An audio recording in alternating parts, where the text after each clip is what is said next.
அன்னை பர்னிச்சர்ஸ், அன்னை திருமண சீர்வரிசை பொருட்கள், டிவி, ஃபிரிட்ஜ், வாஷிங் மெஷின் உள்ளிட்ட 200க்கும் மேற்பட்ட பொருட்கள் அடங்கிய திருமண சீர்வரிசை ரூபாய் 99,000 மட்டுமே. தமிழகம் முழுவதும் இலவச டோர் டெலிவரி. தொடர்புக்கு 7550144440 9345044044. MRL Realty's Nature's Enclave Coastal Heaven theme-based resort villa plots ECR. மாதம் 10,000 வரை assured rental income. Lifetime free stay at resort. 30க்கும் மேற்பட்ட வசதிகளுடன். Call 9962888888. Nemathi Property Management. Contact 7667008999. Fourth estate Tamil நேயர்களுக்கு அருள்மொழிவர்மனின் அன்பார்ந்த வணக்கங்கள். இது உங்கள் ஃபோர்த் எஸ்டேட் தமிழ் வழங்கும் பெரிதும் பெரிது நிகழ்ச்சி. இன்று நம்ம நடந்திருக்கிறார் சிறப்பு விருந்தினராக தமிழ் தேசிய விடுதலை இயக்கத்திலிருந்து மரியாதைக்குரிய தோழர் திரு தியாக அவர்கள். வணக்கம். வணக்கம். எப்படி இருக்கீங்க? நல்லா இருக்கு. தமிழ்நாட்டு மற்றும் இந்தியா முழுவதும் ஒரு சற்று புருவங்களை உயர்த்தி பார்க்கக்கூடிய வகையில் ஒரு தேர்தல் முடிவு வெளியாகி இருக்குன்னா அது இலங்கையினுடைய தேர்தல் முடிவுகள் தான். நம்முடைய அண்டை நாடாக இருக்கக்கூடிய இலங்கை நமக்கும் ரொம்ப நெருக்கமானது. காரணம், தமிழர்கள் அதிகமாக இருக்கக்கூடிய ஒரு பகுதியாகவும் அந்த பகுதி இருக்கிறது.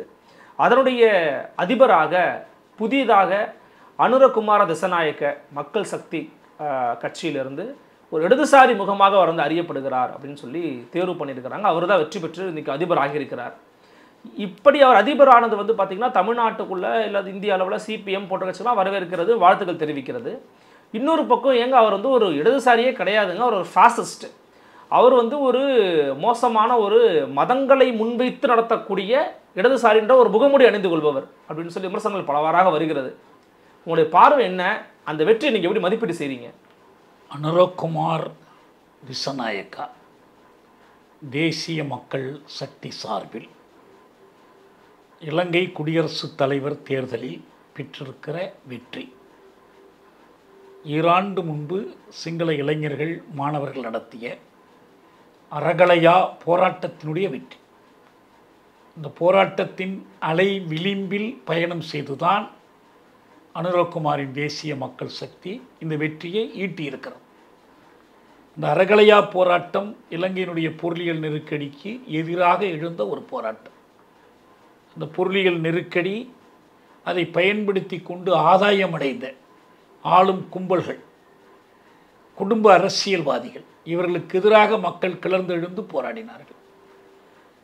இந்த ஜனத விமுக்தி பெரமுன அனுரகுமார் பண்டாரநாயக்காவுக்கு அந்த போராட்டங்களில் நேர்பங்கு எதுவும் இல்லை என்றாலும் அந்த போராட்டங்கள் அனுரகுமாரை பயன்படுத்தி கொண்டு இந்த வெற்றியை ஈட்டியிருக்கிறார்கள். அப்படி தான் நம்ம பார்க்கணும். அவங்க வைத்திருக்கிற நன்மைக்கு உண்மையிலேயே ஒரு பாத்திரமானவராக இல்லையாங்கிறலாம் தனி செய்தி. ஆனால் முதல் கட்டமாக இந்த வெற்றி என்பது சிங்கள மக்களின் வெற்றி. சிங்கள மக்களின் வெற்றி, சிங்கள மக்களின் வெற்றி, அதில் எந்த சந்தேகமும் இல்லை. சிங்கள மக்கள் தான் அவரை ஆதரித்திருக்கிறார்கள். ஆனால் சிங்கள மக்களிடம் ஊறியிருக்கிற பேரினவாதம் இப்படி ஒருவரை தேர்ந்தெடுப்பதற்கு உதவி இருக்கிறது. நீங்கள் சரியாக பார்த்தீங்கன்னா சென்ற அதிபர் தேர்தலில் கொட்டபய ராஜபக்ஷேவிற்கு வாக்களித்த அதே சிங்கள மக்கள் அவர்கள்தான் இப்போது இவருக்கும் வாக்களித்திருக்கிறார்கள். அப்போ அவர்களை சமூக அடித்தளமாக கொண்டுதான் கொட்டபய வெற்றி பெற்றார். அதே சமூக அடித்தளத்தின் மீது நின்றுதான் அனுரகுமாரும் வெற்றி பெற்றிருக்கிறார். அனுரகுமார் என்ற ஒரு தனி மனிதர், அவர் சார்ந்த கட்சி பற்றிய மதிப்பீடுகள் தனி. ஆனால் புறநிலையில் இந்த வெற்றியினுடைய தன்மை இதுதான். ஓகே, அனுரகுமாராவை பொறுத்த வரைக்கும் ரோஹண விஜயவீரா தலைமையிலான ஜனத விமுக்தி பெரமுனாவினுடைய ஆயுத போராட்ட இயக்கத்தின் மூலமாக இந்த பொது வாழ்க்கைக்கு, அரசியலுக்கு அவர் வந்தவர். ஒரு மாணவராக, இளைஞராக இந்த இயக்கத்தில் அவர் முக்கிய பங்கு வகித்தவர். ஜேவிபியினுடைய வரலாற்றில் அது நிறைய மாற்றங்களுக்கு உள்ளானது. அவங்க பொதுவாக சேகுவேரா வழின்னு சொல்லுவாங்க. இப்போ சில இடதுசாரிகள் தவறாக மாவோயிஸ்டுகள்னு சொல்லிக்கிட்டு இருக்கிறாங்க. அவங்களுக்கும் மாவோயிஸ்டுக்கும் எந்த காலத்துலேயுமே தொடர்பு இல்லை, சம்மந்தமே இல்லை. சில பேர் அப்படி தப்பாக சொல்கிறாங்க. மாவோயிஸ்ட்டுன்னு இந்த இந்திய அரசாங்கம் பயன்படுத்தும் மாதிரி அவங்க அந்த மொழியை தவறாக பயன்படுத்துகிறாங்க. வேடிக்கை என்னென்னா 71-72 காலத்தில் ஜனத விமுக்தி பெரமுனாவினுடைய ஆயுத போராட்டத்தை இரத்த களரியில் ஆழ்த்துவதில் இந்திய அரசு பங்கு வைத்தது போலவே மாவோ தலைமையிலான சீன அரசும் பங்கு வைத்தது. 10,000 ஜேவிபி இளைஞர்கள் கொலை செய்யப்பட்டதில் இந்தியாவுக்கும் பங்குண்டு, சீனத்திற்கும் பங்குண்டு. ரெண்டு பேருமே போட்டி போட்டுக்கொண்டு சிரிமா பண்டார நாயக்காவினுடைய அரசை ஆதரித்து நின்றார்கள். இவங்களுக்கு பொதுவாக சொல்லப்படுற விளக்கம் என்னன்னா, ஒரு சேகுவேரா வழி. எனவே இவர்களை குவேராவியர்கள், சே கொள்கையை கடைபிடிக்கக்கூடியவர்கள் என்று சொல்வதுண்டு. இதுக்கு சேகுவேரா நேரடி பொறுப்பு கிடையாது. இவங்க சேகுவேராவை அப்படி புரிந்து கொண்டார்கள். கியூபா புரட்சியை பார்த்து அதுபோல் ஒரு பார்த்தொழுகுகிற ஒரு முயற்சி தான் அவங்களுடைய போராட்டம். கியூபா புரட்சியினுடைய வடிவங்கள் கியூபா புரட்சிக்கு தான் பொருந்தும். ரோகண விஜயவீரா சேகுவேராவுக்கு பதிலாக தன்னை ஒரு சேகுவேரா ஆக்கி கொள்ளவோ ஃபிடல் காஸ்ட்ரோ ஆக்கி கொள்ளவோ முடியாது. கியூபாவினுடைய நிலைமைகள் தனித்தன்மை வாய்ந்தவை. அதிலிருந்து சில பாடங்களை பெற்றுக்கொள்ளலாம், ஊக்கம் பெறலாம். ஆனால் அதையே இங்கேயும் கடைப்பிடிக்க முடியுமானா கடைப்பிடிக்க முடியாது. அதனால்தான் அந்த முயற்சி இந்த படுதோல்வி அடைந்தது. அதை படுதோல்வி அடைய செய்து நசுக்குவதில் இந்தியாவுக்கும் சீனத்திற்கும் பங்கு உண்டு. இதை ஞாபகம் வச்சுங்க. எனவே மாவோவியர்னு சொல்றதெல்லாம் இவங்க ஏதோ ஒரு கற்பனை கட்டுக்கதை, அதுக்கும் அவங்களுக்கும் சம்பந்தம். பார்க்க போனால் இலங்கையில் ஒன்றாக இருந்த கம்யூனிஸ்ட் கட்சி இரண்டாக உடைந்த போது பெரும்பாலும் சிங்களர்களை கொண்ட பகுதி ருஷ்ய ஆதரவு கட்சியாகவும் தமிழர்களை கொண்ட பகுதி சீன ஆதரவு கட்சியாகவும் உருவானுச்சு. தோழர் சண்முகதாசன் தான் மாவோவை சந்தித்து விட்டு வந்து மாவோ மேற்கோள்கள் என்ற சிறு புத்தகத்தை இங்கே வெளியிட்டார். அவர் தமிழ்நாட்டுக்கும் வந்திருந்தார். நாங்களெல்லாம் அவர் வெளியிட்ட புத்தகத்தை படித்துத்தான் மாவோ மேற்கோள்களையே படித்து கொண்டோம். அவர் அதே போல் அங்கே போயும் அந்த இயக்கத்தை கட்டமைத்தார். ஆனால் என்ன நடந்துச்சுன்னா, இந்தியாவில் சிபிஐஎம்மிலிருந்து பிரிந்து வந்து சாருமுசுந்தார், கனுசன்யால் போன்றவர்கள் மாலே கட்சியை தொடங்கிய போது, அது நக்சல்வாரி இயக்கத்தை தொடங்கிய போது அவங்க ஒரு நிலைப்பாடு வைத்திருந்தார்கள். என்னன்னா, இந்த இலங்கை, பாகிஸ்தான், வங்கதேசம் எல்லாம் சேர்ந்தது தான் இந்தியா. எனவே இதில் ஒவ்வொரு பகுதிக்கும் ஒரு கட்சி அல்ல. எனவே சிபிஐஎம்எல் என்பதை நாம் இலங்கையிலும் கட்ட வேண்டும், கிழக்கு பாகிஸ்தானிலும் கட்ட வேண்டும், மேற்கு பாகிஸ்தானிலும் கட்ட வேண்டும் என்ற நிலைப்பாடு வச்சிருந்தாங்க. அந்த அடிப்படையில் தமிழர்களிடையிலும் இந்த மாலே இயக்கம் உருவானது. எங்கெங்கு காணினும் புரட்சியடா மார்க்சிய லெனினிய சோலையில் அப்படின்னு சொல்லி ஒரு தமிழ் பாட்டு சாருமுசுந்தாரை ஆதரித்து, மாலே கட்சி ஆதரித்து அவர்கள் பாடி நான் கேட்டிருக்கிறேன். அங்கிருந்து இங்கு வந்த இளைஞர்களோடு எனக்கு பழக்கம் உண்டு. நான் சிறையில் இருக்கும்போதே உண்டு. அதனால வேண்டி இவங்களுக்கும் மாவோயிஸ்டுக்கும் சம்பந்தமே இல்லை. மாவோயிஸ்டோட கொஞ்சமாக தொடர்பு உண்டு என்றால் அது தமிழ் பகுதிகளில் இருந்த கம்யூனிஸ்ட் கட்சி தான். அங்கே லங்க சமாஜ கட்சி என்பது ஒரு பெரிய கட்சி, அது ஒரு ட்ராட்ஸ்கிய கட்சி. அந்த கட்சிக்கு இங்கே கிளைகள் உண்டு. ஏன்னா அவங்க உலக புரட்சி திட்டமுடையவர்கள். நம்ம ஓவியர் மருதெல்லாம் இருக்காங்க, அவங்க தகப்பனார்லாம் வந்து அந்த கட்சியில் இருந்தவங்க. ஓகே, இன்னைக்கும் ஒரு சில பேர் இருக்கிறாங்க. இங்கே மதுரையில் சில பேர் இருக்கிறாங்க. எனக்கு அவங்களோடையெல்லாம் நல்ல நட்பும் பழக்கம் உண்டு. நம்ம உலக அளவில் பாட்டாளி கட்சியை கட்டணும் தோழர் அப்படின்னு சொல்லிக்கிட்டே இருப்பாங்க. ஓகே, அதனால வேண்டி அதுலேருந்து பல பிரிவுகள் வந்துட்டாங்க. அந்த மாதிரி வந்தவங்க ஒவ்வொருத்தரை பற்றியும் நம்ம பேசிகிட்டே போகலாம், அது இப்போ பிரச்சனையே இல்லை. ஆனால் இவர்களை பொறுத்த வரைக்கும் இவர்கள் சீன ஆதரவு அல்லது ருஷ்ய ஆதரவு என்றெல்லாம் வரையறுப்பதற்கு ஒன்றும் அடிப்படை இல்லை.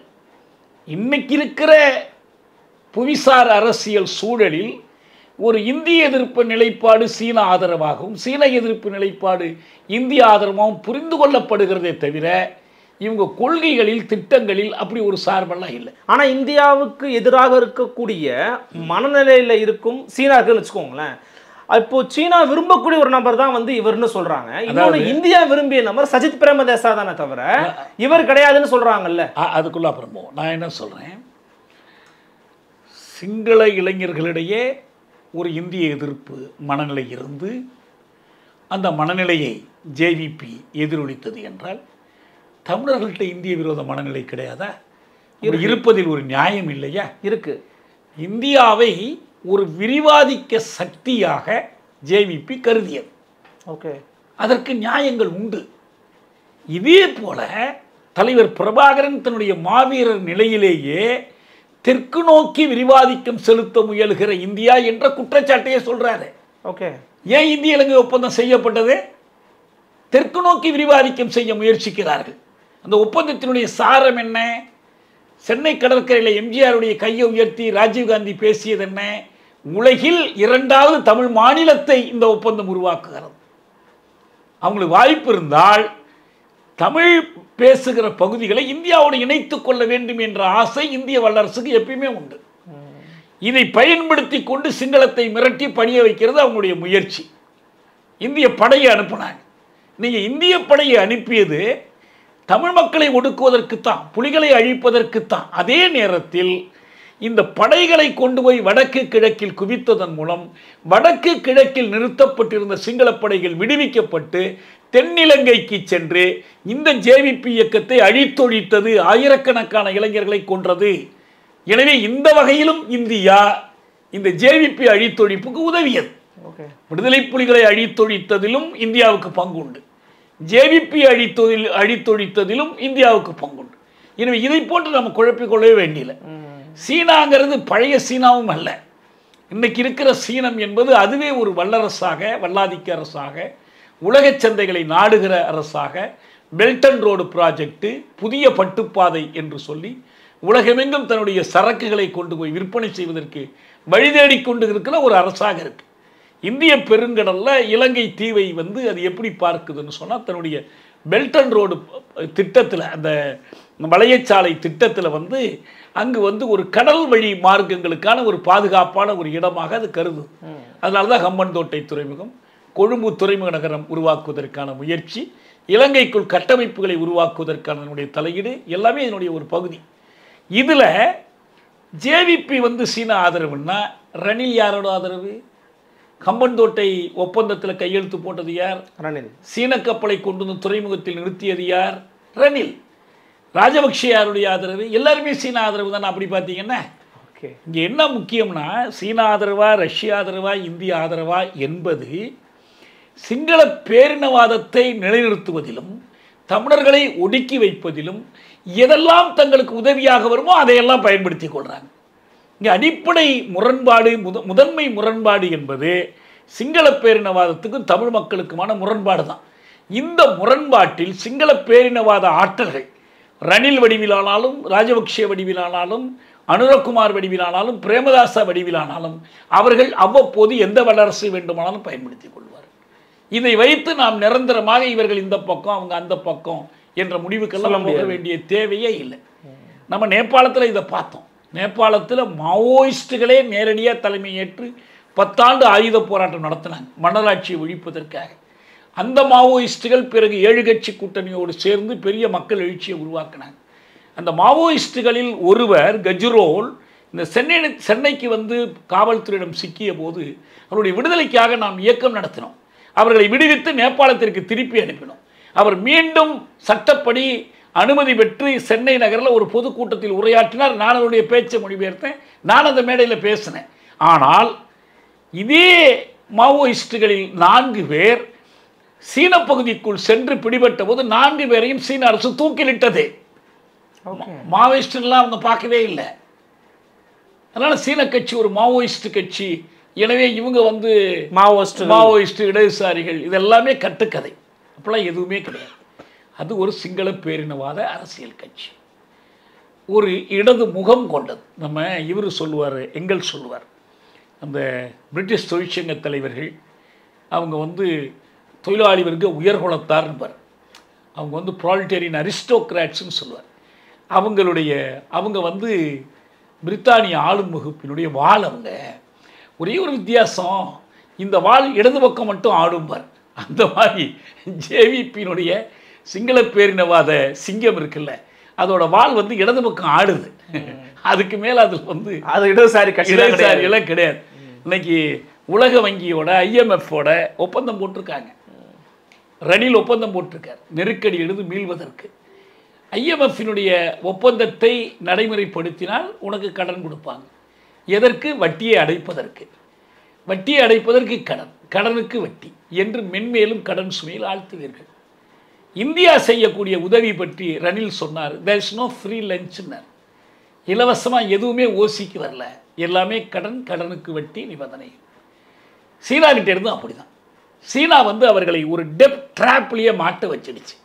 கடன் கண்ணியில் இலங்கையை சிக்க வச்சு. ஆமாம், உங்களுக்கு என்ன வேணும், சரி வாங்கிங்க, அதுக்கு இவ்வளோ வட்டி. என்ன எழுதி கொடுக்குறீங்க? நம்ம ஊரில் வட்டிக்கு கொடுக்குற பண்ணையார் நிலத்தை எழுதி வாங்குற மாதிரி ஒவ்வொன்றா எழுதி வாங்கி கம்பந்தோட்டை துறைமுகத்தை எழுதி வாங்கினாங்க. கொழும்புல கடல்லேருந்து மீட்கப்பட்ட ஒரு நிலப்பகுதியில் கொழும்பு துறைமுகத்தை அமைத்து கொடுக்குறோன்னு அதனுடைய ஒரு முனையத்தை வாங்கினாங்க. இலங்கை முழுவதிலும் காற்றாலை என்ன அதென்ன இதென்ன மின்சார நிலையங்கள், இந்த சில கடலில் மீன் குஞ்சுகள் வளர்க்குற பண்ணைகள் உட்பட எல்லாத்துலேயும் அவங்க முதலீடு பண்ணியிருக்கிறாங்க. அவங்க இன்னும் எந்த அளவுக்கு போனாங்கன்னா பெயர் பலகைகளை சிங்களத்திலும் சீன மொழியிலும் வைக்கிற அளவுக்கு போனாங்க. அந்த அளவுக்கு போனாங்க. அந்த மக்கள் சீன மொழி கற்றுக்கொள்வதற்கான வழிகளையெல்லாம் செஞ்சு கொடுத்தாங்க. ரோடு போடுறதுக்கும் ரயில் பாதை போடுறதுக்கும் நீங்கள்லாம் உங்களுக்கு தெரியாதுன்னு சொல்லி சீனாவிலேருந்து ஆட்களை கொண்டு போய் இறக்கி சிங்கள சமுதாயத்திற்குள்ள சீனா ஊடுருவியது. இவ்வளவும் நடந்திருக்கு. இவங்கெல்லாம் போய் என்னங்க மார்க்சிய லெனினிய மாவோயிஸ்டியா சிங்கள மக்களுக்கு கற்றுக் கொடுத்துக்கிட்டு இருக்கிறாங்க. அதெல்லாம் ஒன்றும் கிடையாது. உங்களுக்கு என்ன வசதி வேணும், என்ன உதவி வேணும், தேர்தலில் ஏதாவது பணம் செலவு பண்ணணுமா, அதெல்லாம் நாங்கள் பார்த்துக்கிறோம். இப்படி ஒரு அப்பட்டமான ஒரு சந்தர்ப்பவாதம், அப்பட்டமான ஒரு ஆதிக்க மனநிலை தான். அதனால் இதில் போய் நம்ம குழப்பிக்கொள்ளவே வேண்டியதில்லை. அனுராக் இன்னைக்கு சீனா ஆதரவாக இருக்கலாம், நாளைக்கு இந்தியா ஆதரவாகவும் மாறலாம். அவருக்கு தமிழ் மக்களை ஒடுக்கி வைப்பதற்கு, தமிழ் மக்களை ஏமாற்றுவதற்கு இந்தியாவோட ஆதரவு தேவைன்னா தாராளமாக வருவார். இதே இந்தியா என்ன பண்ணுச்சு, 4-5 மாதங்களுக்கு முன்னால் ஒரு கருத்து கணிப்பு வந்துச்சு, அனுரா தான் வெற்றி பெறப் போகிறார் என்று. அனுராவையும் அவருடைய கட்சி செயற்குழுவையும் டெல்லிக்கு விருந்தினர்களாக அழைத்து அவங்களோட இந்திய அரசு உட்கார்ந்து பேச்சுவார்த்தை நடத்தியது. ஜெய்சங்கர் பண்ணாங்களா இல்லையா? என்ன அவங்க என்ன அரசில் இருக்கிறாங்களா, என்ன பொறுப்பில் இருக்கிறாங்க, எப்படி ஒரு அரசு இன்னொரு நாள். நான் ஒன்று கேட்குறேன், வேறொரு நாட்டினுடைய அரசு இந்தியாவில் இருக்கிற எதிர்க்கட்சிகளை கூப்பிட்டு நீங்கள் ஆட்சிக்கு வந்தால் எங்களுக்கு என்ன செய்வீங்கன்னு கேட்டால் சும்மா இருப்பாரா மோடி? இப்போ சர்வசாதாரணமாக என்ன நினைக்கிறாங்கன்னா, இந்தியா யாரை ஆதரித்ததுலாம் கேட்குறாங்க. இந்திய தேர்தலில் ருஷ்யா யாரை ஆதரித்ததுன்னு கேட்பாங்களா? அப்படி ஆதரிக்க உரிமை இருக்கா? இது என்ன அவ்வளோ அலட்சியம் இலங்கைன்னா? இலங்கையின் இறைமைக்கு இந்தியாவால் ஆபத்து வந்திருக்கிறது என்று சிங்கள இளைஞர்கள் உணர்ந்தால் அதில் ஒரு நியாயம் இருக்கிறது. இவருக்கு அதானிக்கு ஒரு திட்டத்தை பெற்றுக் கொடுப்பதற்காக மோடி எனக்கு அழுத்தம் கொடுத்தார் என்று கோட்டாபய ராஜபக்ஷ அறிவித்தாரே, பாராளுமன்றத்தில் பேசினாங்களே, இவ்வளவு வெளிப்படையாக வந்துச்சு. இங்கே பாருங்க, வங்கதேசத்தில் ஷேக் ஹசீனா தூக்கி எறியப்படுவதற்கு, தேர்தல் முடிஞ்சு 6 மாதத்தில் தூக்கி எறியப்படுவதற்கு ஒரு முக்கியமான காரணம், அவர் இந்திய கையாளாக பார்க்கப்பட்டார். என்ன பண்ணாங்க, அங்கே போய் அதானிக்கு இடம் முடிச்சு கொடுக்க பார்த்தாங்க. தேர்தலில் மோசடி செய்வதற்கு இந்திய தேர்தல் ஆணையம் வழிகாட்டியது. இவங்க உடந்தையாக இருந்தாங்க. அப்போ அந்த மக்கள் இந்தியாவை எதிர்த்தா நம்ம ஏன் கவலைப்படணும்? ஏன் இந்தியான்னு அவனும் இந்தியான்னு நினச்சிக்கிறான். ஊடகத்துறையில் இருக்கிறவன் கட்சிக்காரன் எல்லாம் ஐயோ நம்ம இந்தியாவை எதிர்த்தாங்க. நம்ம இந்தியா இல்லைப்பா, அது தமிழர்களை இன அழிப்பு செய்த இந்தியா. அவங்க எதிரியாக பார்த்தா உனக்கு என்ன கஷ்டம்? இந்திய ஒன்றியத்துக்கு ஒரு பாதிப்பு ஏற்பட்டால் தமிழர்களை பாதிக்கும் நினைக்கிறாங்களோ, அந்த எண்ணம் இருக்கும்ல. இந்திய ஆளுமுகப்பின் கையில் இருக்கிற அரசு இயந்திரத்துக்கு, அது ஒன்றியமா ஒற்றையாட்சியாக கூட்டாட்சியாங்கலாம் ஒதுக்கிட்டு பாருங்க. அவங்களுக்கு இப்போ நேபாளத்தில் மன்னராட்சியை பாதுகாப்பதற்கு இந்தியா பாடுபட்டது. மன்னராட்சி தூக்கி எறியப்பட்டதற்கு பிறகு அந்த நாட்டு அரசு பிரச்சண்டா தலைமை அமைச்சராக இருந்தார். காவல்துறை தலைவராக யார் நீ நியமிக்க வேண்டும் என்பதில் இந்தியா தலையிட்டது. எப்படிங்க முடியும்? பிரசண்டா கூப்பிட்டு மோடியை கூப்பிட்டு உங்கள் நாட்டில் படைத்தலைவராக இந்நேரம் போட்டுக்கிறீங்க, எங்களுக்கு வேண்டாத ஆள்னு சொன்னால் ஒத்துக்குவார் அவரு? வாய்ப்பே இல்லை. இவங்க எப்படி அவங்களுக்கு சொல்கிறாங்க? அப்போ இந்தியா வல்லரசாக செயல்படுவதை நம்மளாம் ஆதரிக்கணுமா? அப்போ தான் இந்தியர்களா? அதுதான் இந்திய தேசப்பற்றா? இவங்க இடதுசாரிகள் எப்படி தங்களை சொல்லிக் கொள்கிறாங்க? இது இந்தியாவுக்கு ஆதரவு எதிர்ப்புன்னு சொல்லி அப்படி அதை பார்க்க வேண்டியதில்லை. அங்கே பொறுத்த வரைக்கும் நான் மீண்டும் சொல்கிறேன், சிங்கள மக்கள் நடத்திய அறகலைய போராட்டத்தினுடைய தொடர்ச்சியாக அனுரா ஜெயித்திருக்கிறார். அனுரா சில நடவடிக்கைகளை எடுக்கிறார், ஊழலுக்கு எதிராக எடுக்கிறார். இது எவ்வளவு நாள்னு பொறுத்திருந்து பார்க்கணும். ஏன்னா சிங்கள பேரினவாதம் தலைவர் பிரபாகரன் சுடுமலையம்மன் பேச்சில் சொன்னார், சிங்கள பேரினவாதம் இந்த ஒப்பந்தங்களை விழுங்கி விடும்னார். அந்த சிங்கள பேரினவாதம் இவருடைய முயற்சிகளை எவ்வளவு தூரம் விழுங்காமல் விட்டு வைத்திருக்குன்னு பொறுத்திருந்து பார்க்கணும். ஏன்? அதே சமூக அடித்தளம் தான் இவருக்கும், அதே வாக்காளர் தளத்தை நம்பி தான் இவரும் வந்திருக்கிறார். நீங்கள் பார்த்தீங்கன்னா இப்போதைக்கு ஒரு ஈர்ப்பாக இருக்குது அரசியல் தலைவர்கள், அது தமிழ் தலைவர்களாக இருந்தாலும் சரி. ரணில் தனக்கு ஆதரவு திரட்டி கொள்வதற்காக அவங்களுக்கெல்லாம் மதுபான பர்மிட் கொடுத்தாருங்க, மது லைசன்ஸ் விற்பனை, மதுக்கடை வைக்கிறதுக்கு. ரத்து பண்ணுங்க, எங்களுக்கு ஒன்றும் வருத்தமே கிடையாது. ஊழல் செய்து தான் தமிழர் நலனை பாதுகாக்க வேண்டும் என்ற அவசியம் இல்லை, நாம் அதை வரவேற்போம். அதனுடைய பொருள் தமிழர்களை மீட்பதற்கு ஒரு கடவுள் வந்துட்டார் என்று அனுரா பார்க்கணும்னு அவசியம் இல்லை. தமிழர்களை மீட்பது என்று சொன்னால் முதல்ல அவர் ஒன்றை ஒத்துக்கொள்ளணும். இலங்கை தீவில் தமிழ் தேசம் என்ற ஒரு தேசம் இருக்கிறது, சிங்களர்களைப் போல் தமிழ் மக்களும் இருக்கிறார்கள் என்பதை அவர் அதிகாரபூர்வமாக அறிவிக்கணும். இந்த தேர்தலில் பாருங்க, பொது வேட்பாளர் ஒருத்தர் நிறுத்தப்பட்டார், அரியநேத்திரன். அவருக்கு பல தடைகள். முதல் தடை என்னன்னா, தேர்தலில் வெற்றி பெறுகிறவருக்கு வாக்களிப்பது, வெற்றி வாய்ப்புள்ளவருக்கு வாக்களிப்பது தான் வாக்காளர்களுடைய சராசரி மனநிலை. இவர் என்ன சொல்லி நிற்கிறார்? நான் வெற்றி பெறப் போவதில்லை, நான் அதிபராக போறதில்லை, நான் எதற்கு நிற்கிறேன்? ஒரு தமிழ் தேசிய திரட்சியை உலகத்திற்கும் தென்னிலங்கைக்கும் உணர்த்துவதற்காக நிற்கிறேன். நீங்கள் எனக்கு வாக்களித்தால் நான் அதிபராகிட மாட்டேன். ஆனால் அதிபராவது யார் என்பதை பற்றி கவலைப்படாமல் தமிழ் மக்களின் கோரிக்கைகளுக்கான ஒரு ஆளுருவமாக இவரை பார்த்து வாக்களிக்கக்கூடிய அரசியல் முதிர்ச்சி போதிய அளவுக்கு தமிழ் மக்களிடம் இன்னும் வளரலை. அங்கேயே அது இன்னும் கொஞ்சம் வளரணும், இன்னும் கொஞ்சம் போகணும். இது ஒரு நல்ல தொடக்கம், அவ்வளவுதான். ஒன்று. இரண்டாவது, காலங்காலமாக தமிழ் மக்களின் சார்பில் நிற்கக்கூடிய தமிழ் அரசு கட்சி, அந்த கட்சியினுடைய அதிகாரபூர்வ பிரிவு என்ன பண்ணாங்கன்னா, நாங்கள் சஜித்தை ஆதரிக்கிறோம் என்று அறிவித்தாங்க. சஜித்திடம் என்ன உறுதிமொழி பெற்றுக்கொண்டார்கள்? 13ஆம் திருத்தம் என்ற 1986 ஆழ குடிதோண்டி புதைக்கப்பட்டு எலும்பு கூடாக கல்லெலும்பாக மாறிவிட்ட அந்த தீர்வை கொண்டு வந்து முன்வைக்கிறாங்க. இதை தான் சஜித்தும் ரணிலும் வச்சாங்க. இது தீர்வு அல்ல என்று அவர்களுக்கு சொல்லி இணங்க வைக்கணும். அது வெற்றி பெற முடியும் என்ற நம்பிக்கையை ஊட்டணும். அப்போ இந்த கட்சி ஆதரிக்கக்கூடிய வேட்பாளரை மீறி நம்ம பொது வேட்பாளர் வெல்ல முடியலைங்கிறது ரைட். அடுத்தது, இந்த தமிழ் பகுதிங்கிறாங்களே, அது உண்மையிலேயே தமிழ் பகுதியாக இருக்கா? யாழ்ப்பாணம் போன்ற சில மாவட்டங்களை தவிர பெரும்பாலான இடங்களில் ஏற்கனவே சிங்கள குடியேற்றங்கள், புதிதாக இப்போ இந்த 15 ஆண்டுகளில் வந்திருக்கிற சிங்கள குடியேற்றங்கள், சிங்கள இராணுவத்தினருடைய உறுதியான இருப்பு, இதனையெல்லாம் மீறித்தான் அரியநேத்திரன் இந்த அளவுக்காவது கணிசமான வாக்குகளை பெற்றிருக்கிறார். 1.70% வாக்குகள் வாங்கியிருக்காங்க. ஆமாம், அது வந்து எங்க? இந்த பகுதிக்குள்ள, ஆமாம், தமிழ் பகுதிக்குள்ள மட்டும்தான். அடுத்தது, மலையக தமிழர்கள் இந்த முயற்சியில் இணைக்கப்படலை, இஸ்லாமிய தமிழர்கள் இந்த முயற்சியில் இணைக்கப்படலை, கொழும்பு தமிழர்கள் இந்த முயற்சியில் இணைக்கப்படலை.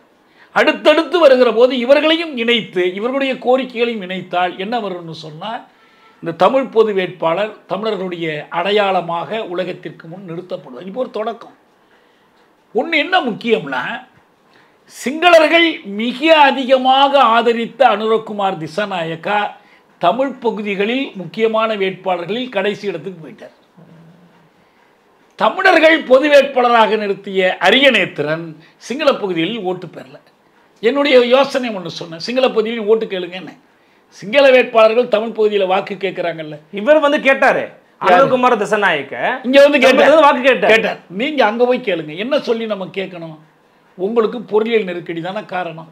பொருளியல் நெருக்கடிக்கு என்ன காரணம்? இராணுவத்துக்கு செலவிட்டது. இராணுவத்துக்கு ஏன் செலவிட்டீங்க? ஏன் ஆயுதங்களை வாங்கி குவித்தீங்க? ஏன் பட்டாளத்தானுக்கு இவ்வளவு தீனி போட்டீங்க?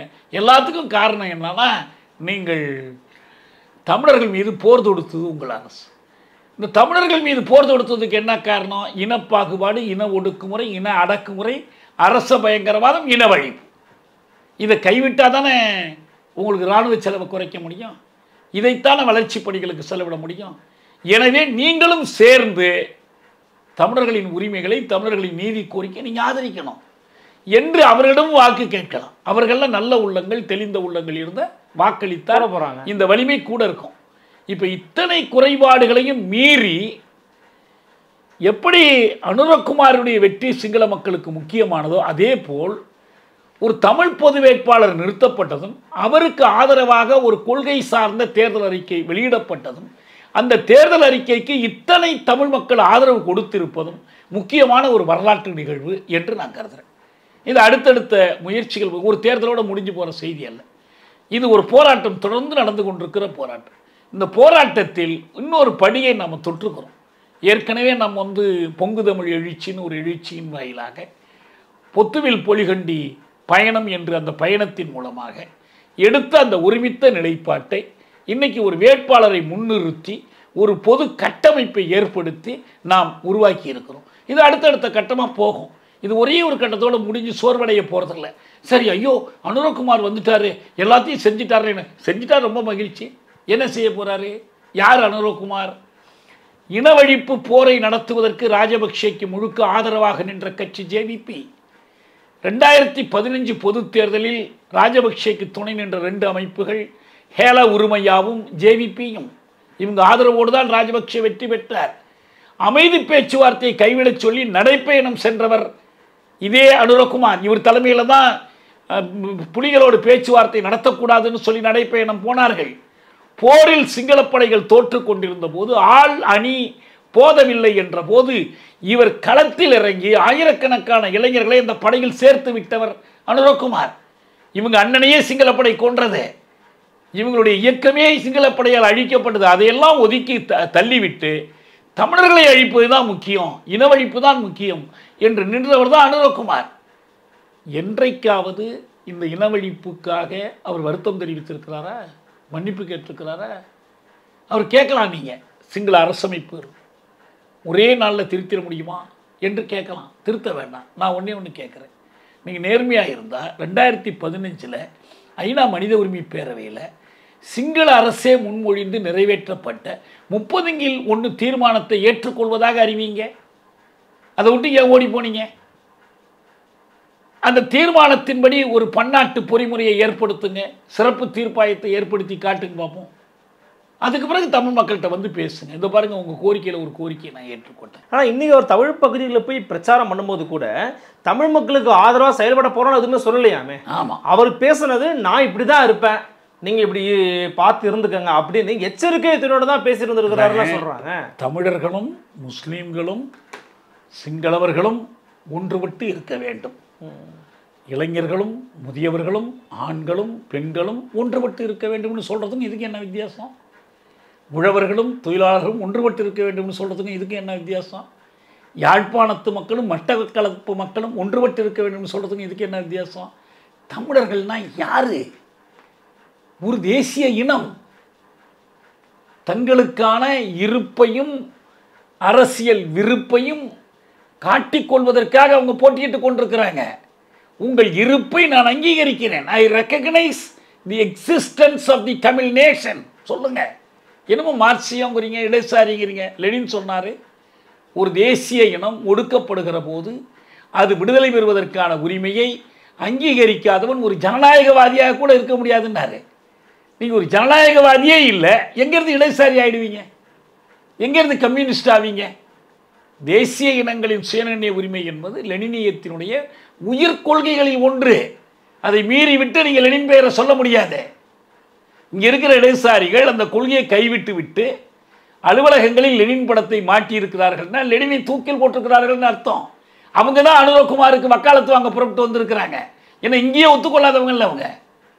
காஷ்மீரில் இந்திய இராணுவத்தினுடைய இருப்பை எதிர்க்காதவர்கள் எப்படி வடக்கில் சிங்களப்படையினுடைய இருப்பை எதிர்ப்பார்கள்? காஷ்மீரில் அவங்களுடைய உரிமைகளை ஆதரவு தானே பேசியிருக்காங்க இங்கே இருக்கிற கம்யூனிஸ்டுகள். யாரும் அதாங்க நான் கேட்குறேன்.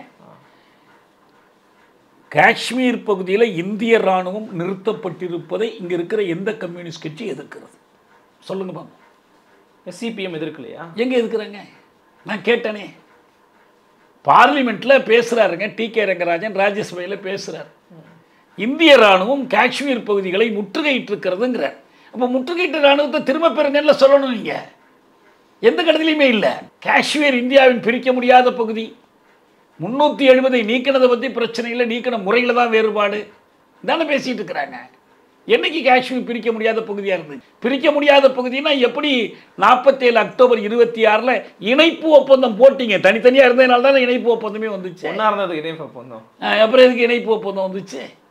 இல்லை, காஷ்மீரில் இவங்க நிலைப்பாடு நேர்மையானதல்ல. காஷ்மீர் மக்களின் சுயநிர்ணய உரிமையை சிபிஎம்மோ சிபிஐயோ ஆதரிக்கிறதா? இங்கு ஆதரிக்காதனால் அவர்களால் இலங்கையில் தமிழ் தேசிய இனத்தினுடைய சுயநிர்ணய உரிமையையும் ஆதரிக்க முடியவில்லை. ஒரு ஆள் நெற்றியில் எழுதி ஒட்டி கொண்டு வந்து விட்டார் இடதுசாரின்னு சொல்லி, உடனே அவரை வைத்துக்கொண்டு இவர்கள் தங்களை சமாதானப்படுத்தி கொள்ள முயற்சிக்கிறார்கள். ஊரில் கல்யாணம், மாரில் சந்தனம். இலங்கையில் இடதுசாரி ஜெயிச்சாச்சு, எனவே எங்களுக்கெல்லாம் சந்தோஷம். அவர் எந்த வகையில் இடதுசாரி? அவர் எந்த வகையில் மார்க்சிய லெனினியர்? சரி, இது விட்டுருங்க. சிங்கள மக்களின் பொருளியல் நெருக்கடிக்கு அவர் முன்வைக்கிற தீர்வு என்ன? சிங்கள பாட்டாளிகளுக்கு ஒரு உண்மையானதா இருக்கலாம்ல. நீங்க சிங்கள பாட்டாளிகளுக்கு விட்டுருங்க. நீங்க சிங்கள பாட்டாளி வர்க்க மக்களுக்கு ஒரு லெனினிஸ்டாவோ ஒரு மார்க்சிஸ்டாவோ தெரிஞ்சிருக்கலாம்ல. எங்கள் சொன்னாரு, ஒரு தேசம் பிறிதொரு தேசத்தை அடிமைப்படுத்துகிற வரை அது சுதந்திர தேசமாக இருக்க முடியாதுன்னு சொன்னார் இல்லையா? இப்போ பிரிட்டிஷ் தொழிற்கட்சி பிரிட்டிஷ் பாட்டாளிகளுக்கு உண்மையாக இருக்கும், ஆனால் இந்திய விடுதலையை மட்டும் ஏற்றுக்கொள்ளாதுன்னு சொன்னால் அது எப்படி பொய்யோ அப்படி தான் இருக்கும். ஏன்னா சிங்கள பாட்டாளிகளுக்கு நீங்கள் உண்மையாக இருக்கணும்னா அடுத்தவனை சுரண்டி சிங்கள பாட்டாளிகளுக்கு தீனி போட முடியாது. நீங்கள் சிங்கள பாட்டாளிகளுக்கு உண்மையாக இருக்கணும்னா அமெரிக்காவும் சீனாவும் இந்தியாவும் சொல்லக்கூடிய நிபந்தனைகளை ஏற்றுக்கொண்டு கடன் வாங்கி கொண்டிருக்க முடியாது. நீங்கள் அந்த மக்களை திரட்டி அவர்களுடைய சுயேட்சைத்தன்மை, விடுமை, சுயசார்புக்காக அவங்கள வச்சு போராடணும். நீங்கள் இப்போ ஐஎம்எஃப்பில் வந்து நாங்கள் தொடர்ந்து அந்த ஒப்பந்தத்தை கடைப்பிடிப்போம், மதிப்போம், இந்த கடனை வாங்கிக்கிட்டு தான் இருப்போங்கிறார். ஐஎம்எஃப் கடனா என்னன்னா, கடனை கொடுத்துட்டு வட்டி வாங்கிட்டு போகிறது இல்லை, அவன் ஒவ்வொரு பைசா கொடுக்கறதுக்கும் நிபந்தனை விதிப்பான். அந்த நிபந்தனை என்னன்னா, நீ நாட்டில் கடைப்பிடிக்கிற கொள்கை என்பது புதுத்தாராளிய முதலாளித்துவத்தினுடைய கொள்கையாக இருக்கணும். இலவச கல்வி கொடுக்கக்கூடாது, இலவச மருத்துவம் கொடுக்கக்கூடாது, மக்களுக்கு எல்லாத்தையும் காசு வாங்கிட்டு தான் கொடுக்கணும், பெருமுதலாளித்துவ சுரண்டலுக்கு ஊக்கம் அளிக்கணும், உலர்மயம், தாராளமயம், தனியார் மையத்துக்கு ஆதரவு கொடுக்கணும். இதெல்லாம் கொடுத்தா மட்டும்தான் உனக்கு கடன் கிடைக்கும். இது அனுரகுமார் ஏற்றுக்கிறாரா மறுக்கிறாரா? இது எப்படி சிங்கள பாட்டாளிக்கு உண்மையாக இருக்கிறதாகும்? இல்லையே.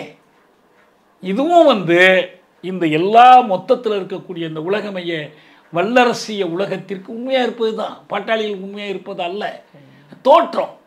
இதை சிங்கள மக்கள் காலப்போக்கில் கற்றுக்கொள்வார்கள். இப்போ இங்கே வந்து இந்த சிபிஐ எல்லாம் இந்திரா கிட்ட ஏமாறலையா?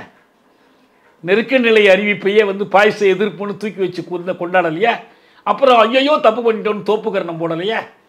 எங்கள் தொழிலாளிக்கு போனஸ் கிடைக்கிறத காட்டிலும் அவசர நிலை தான் முக்கியம்னு டாங்கே சொன்னாரே. இதுக்கு என்ன அர்த்தம் இருக்கு? இவங்கள்ட்ட ஏமாறவே கூடாது, எச்சரிக்கையாக இருக்கணும். என்ன உண்மையிலேயே நீ செயலளவில் மெய்ப்பித்துக்கொள். நீ இடைச்சேர்னா செயலளவில் மெய்ப்பித்து 3% 2% வாங்கினவர் இன்னைக்கு 45% வாங்குறாரு அப்படின்னா அதனுடைய நீட்சி, அதனுடைய வளர்ச்சி அப்படிங்கிறதுல மக்களினுடைய பங்களிப்பு இல்லாம ஒரு கட்சி பெற்றுவிட முடியுமா? மக்களோட அணுக்கமெல்லாம் பங்களிப்பை பெற்றுவிட முடியும். தொடக்கத்திலேயே சொன்னேன், இது அனிருகுமாராவினுடைய வெற்றி என்பதை காட்டிலும் சிங்கள மக்களுடைய வெற்றி. நான் தொடக்கத்திலே சொன்னேன், புறநிலையில் சிங்கள மக்களுடைய வெற்றி, அதில் ஒன்றும் சந்தேகமே இல்லை. ஏன்னா சிங்கள மக்கள் ஓட்டு போடாமல் இவர் ஜெயிக்கலை, இவருடைய ஓட்டு ஆனால் எப்படி அதிகரிச்சிச்சு, என்ன சமம், என்ன பின்னணியில் வந்துச்சு, திடீர்னு இவருடைய கட்சி வளர்ந்துருச்சுன்னு அர்த்தம் இல்லை. That is not because of ஐடியாலஜிங்கிறீங்க. ஏன் நீங்கள் இந்தியாவில் தமிழ்நாட்டில் திமுக வெற்றிக்கு பின்னால் 65 இந்தியர் போராட்டம் இருந்துச்சு, இருக்கு, உண்மைதான். விலை உயர்வுக்கு எதிரான போராட்டம் இருந்துச்சா இல்லையா? இருந்துச்சு. 77 இந்திரா காந்தி தோக்கிறதுக்கு பின்னாலையும் உதிரிகளாக இருந்த கட்சிகள் எல்லாம் ஒன்றுபடுத்தி ஜெயபிரகாஷ் நாராயணன் ஜனதாவை வெற்றி பெற வைப்பதற்கும் பின்னால மக்களுடைய ஜனநாயக எழுச்சி இருந்துச்சா இல்லையா? இருந்துச்சு. எவ்வளவு நாளைக்கு தாங்கினுச்சு? இப்போ இது நாளைக்கு என்ன ஆகும்? நான் என்ன சொல்கிறேன், அனுரகுமார் இந்த வெற்றியை உண்மையிலேயே மதிப்பார்னா அவர் கொஞ்சம் தெளிவாக புரிந்து கொள்ளணும். இப்போ ஒரு பிரதமரை உண்டாக்கியிருக்காரு, அவர் பெரிய சமூகவியல் ரொம்ப வல்லவர்னு சொல்கிறாங்க, பெண் விடுதலையில் இருக்க எல்லாம் ரைட்டு. நீங்கள் என்ன சொல்கிறீங்க?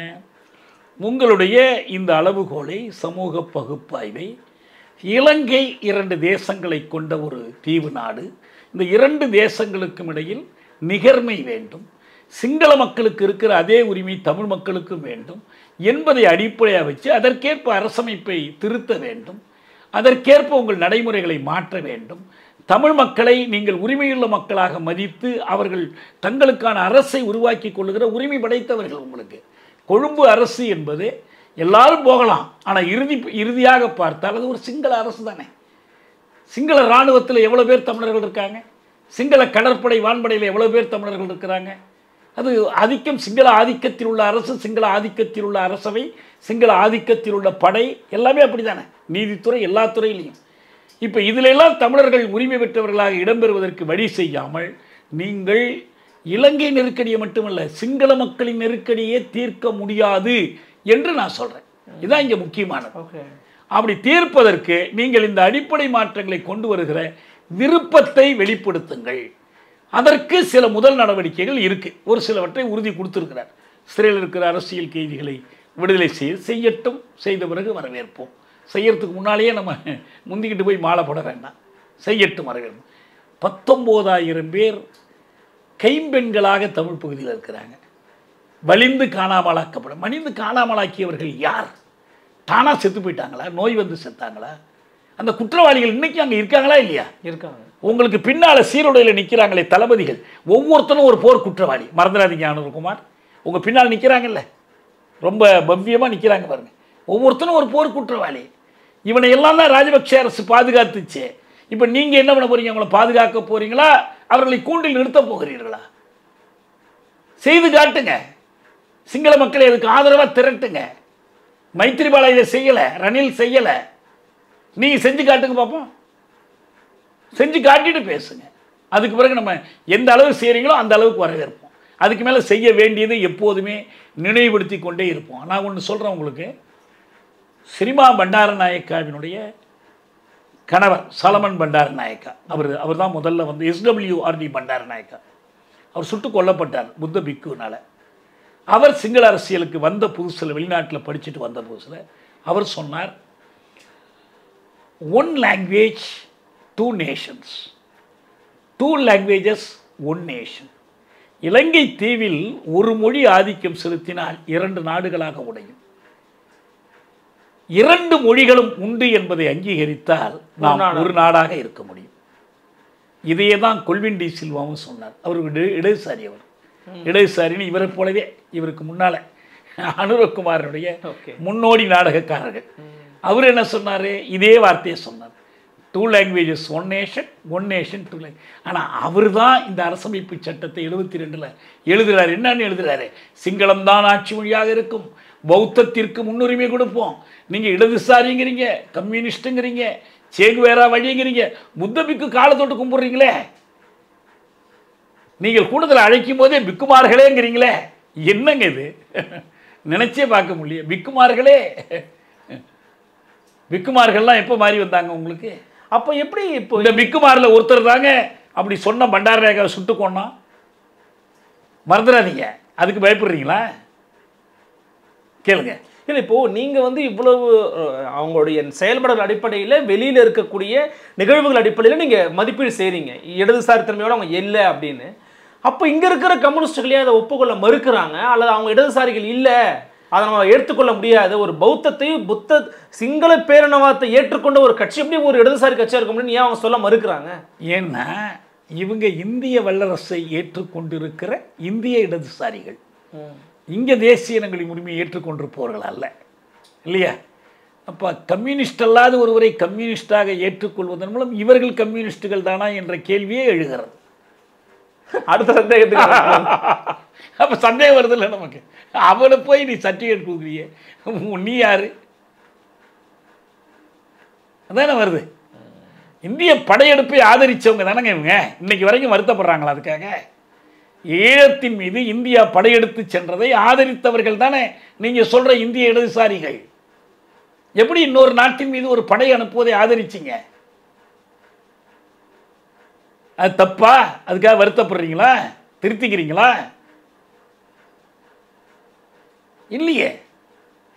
அவங்கெல்லாம் தமிழர்கள்லாம் இப்போ தனிநாடு வேண்டான்னு சொல்லிட்டாங்க. ரைட்டுங்க, வேண்டான்னு சொல்ல வேண்டும் என்று சொன்னபோது நீங்கள் ஆதரிச்சிங்களா? வட்டுக்கோட்டை தீர்மானத்தை ஏற்றுக்கொள்கிறீர்களா? திம்பு கோட்பாடுகளை ஏற்றுக்கொள்கிறீர்களா? இப்போ அரியநேத்திரன் சார்பில் முன்வைக்கப்பட்ட பொது தேர்தல் அறிக்கையை ஏற்றுக்கொள்கிறீர்களா? சொல்லுங்கள், எடுத்து வச்சு விவாதிப்போம்.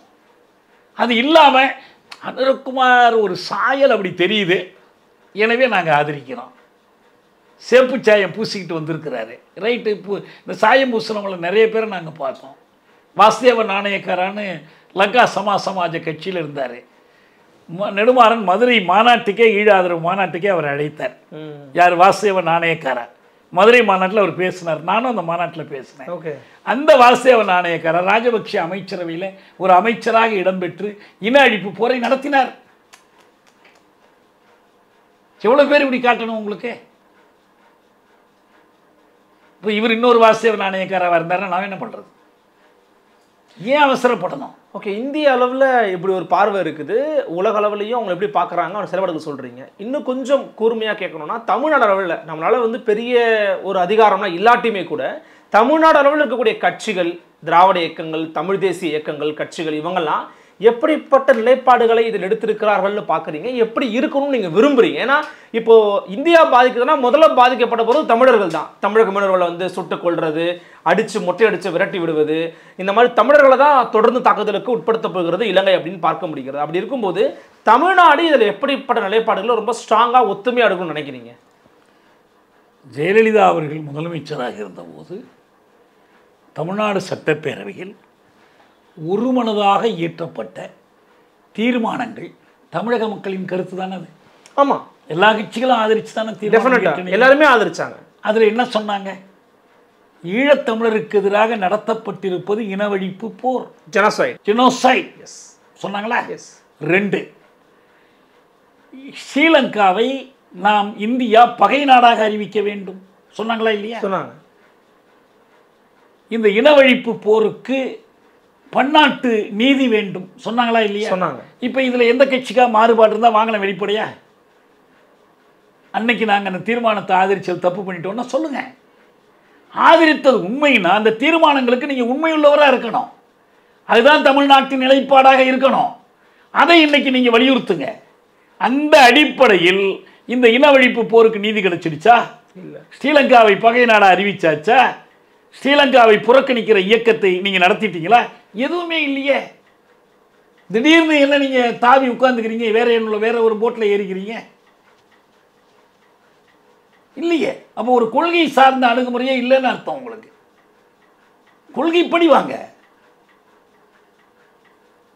இல்லை ஐநா தீர்மானங்களில் இந்திய நிலைப்பாட்டை எதிர்த்துருக்கிறோம், அதை பற்றி பேசுங்க. இப்போ இந்தியா என்ன நிலைப்பாடு எடுக்க போகுது, ஸ்ரீலங்கா என்ன செய்யணும்னு சொல்லுங்கள். ஒன்று தெளிவாக தெரிஞ்சுக்கிடுங்க. இறந்தும் உயிர் வாழ்தல் வேண்டின் பறந்து கெடுக உலகியற்றியான் என்று முழங்கிய வள்ளுவனின் இனம் இந்த இனம். நம்ம போய் இந்தியா கிட்ட பிச்சை கேட்கணும், அமெரிக்காட்ட பிச்சை கேட்கணும், இலங்கைகிட்ட பிச்சை கேட்கணும், அனுரகுமார்கிட்ட பிச்சை எந்த அவசியமே கிடையாது. நாம் நம்முடைய அற வலிமையை சார்ந்து இந்த இனம் போராடுகிறது, தொடர்ந்து போராடும், நீதி கிட்டும் வரை போராடும், விடுமை மிக்க மாந்த குலத்தோடு இணைந்து நிற்கிற காலம் வரைக்கும் போராடும். அதில் எந்த சந்தேகமும் வேண்டாம். ஒரே ஒரு தேர்தல் வந்து ஒரு மனுஷன் வந்துட்டான்னு உடனே எல்லாத்தையும் தூக்கி போட்டுட்டு போய் நம்ம பின்னால் போகணுங்கிற அவசியமே இல்லை. அந்த தேவை நமக்கு இல்லை. அதை நல்லா புரிஞ்சுக்கணும். நிச்சயமாக இந்தியா மற்றும் தமிழக அளவில் இது எப்படிப்பட்ட விஷயங்களை வந்து உருவாக்கி இருக்கிறது, அதே போல் இதை நாம் எப்படி புரிந்து கொள்ள வேண்டும் அப்படிங்கிற ஒரு அரசியல் பார்வையோட ஒரு பாடமே எடுத்திருக்கிறீங்கன்னு சொல்லலாம். எங்களுக்காக ஒரு வருகனையும் கருத்துமிழத்தமைக்கு மிக்க நன்றி. நன்றி, வணக்கம். நன்றி, சந்திக்கலாம். நன்றி, வணக்கம்.